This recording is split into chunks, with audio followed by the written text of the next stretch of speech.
আমার বাড়ি মাতার বাড়ি 2 নম্বর ওয়ার্ড উত্তর সিদ্ধারপাড়া। আমার নাম কানিসফাতা মারা, মোর নাম কাজের রেখা, আর আব্বুর নাম জিল্লুল করি। আমি সাহায্যের সাথে ফ্যাম করে দিয়ে দীর্ঘ 3 বছর ধরে তেগিন আর আব্বু জানার পরে আরে মাইদ্দর গজ্জে মতন আর মুহদ্দা আরে তুই সাহায্যের সাথে দীর্ঘ 3 বছর ধরে 3 বছর ধরে ফ্যাম করার বলে হয় তোর সাহায্যে বিয়া করিব না এদের মাঝে আমি সাহায্যে বিদেশ যাবেলা ফাস্টফুড করাই এদের জানির মতো আর এদের মাঝে সাহায্যের আমি কল দিই, সকালে কল দিয়ে না আমি বাইরে গিয়ে সাহায্যের হলো আগিয়ে মতো এদের মাঝে সাহায্যের শরীয়ত মুজিম আমি বিয়া করছি, বিয়া করিয়ে না তারপরে আর যেটা আছে এটা সুখে আছি। কিন্তু আর ওর মাঝে আর মা বাপে বেশি অত্যাচার করে। এই দিন আমি প্রশাসনের কাছে অনুরোধ করি আর আর শ্বশুর বাড়ি যেতেন আর মা বাপও অত্যাচার করি না হারফোন। আর নাম আর বাড়ি মাতার বাড়ি 1 নম্বর ওয়ার্ড সিদ্ধারপাড়া। আর নাম মোহাম্মদ শাহেদ, আর আব্বুর নাম মোহাম্মদ ইউসুফ, আর মার নাম হাসিনা বেগম।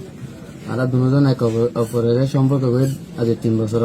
আর দুজন প্রাপ্তবয়স্ক, আর দুজন বিয়ার সুযোগ হয়ে আর দুজন মানে বিয়া করি তো ওর বাড়ির মাঝে বেশি হয়রানি করে। আর ও মানে আর কল দিতে মানে 2-3 দিন ধরে মানে অনেক চাপ দিয়ে মানে ওরে বিয়া করি পেলাই। আই বিদেশ যাবেলা ফাস্টফুড দেখি মানে কমপ্লিট রেডি করে ফেলাই। তো আগে বিদেশ যাই এখন এবার নিয়ে এবার আর বেশি বিয়ালা সাইড পেতে আমি একটা কিনে পারি আগে ওরা ভালোবাসি মানে আমি আর ওরা হারাইতে না চাই।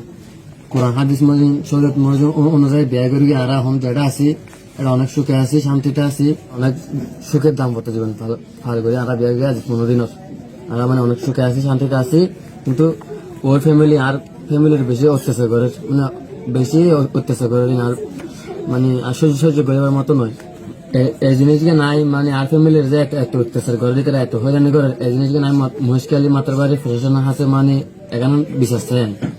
আর মা বাবা যদি কি আর ওর পরিবারের এই হয়রানি করে মানে কিছু করে আমার বাবা এনে আইনে করতে পারবে আর দুজনের ব্যবস্থা নেই।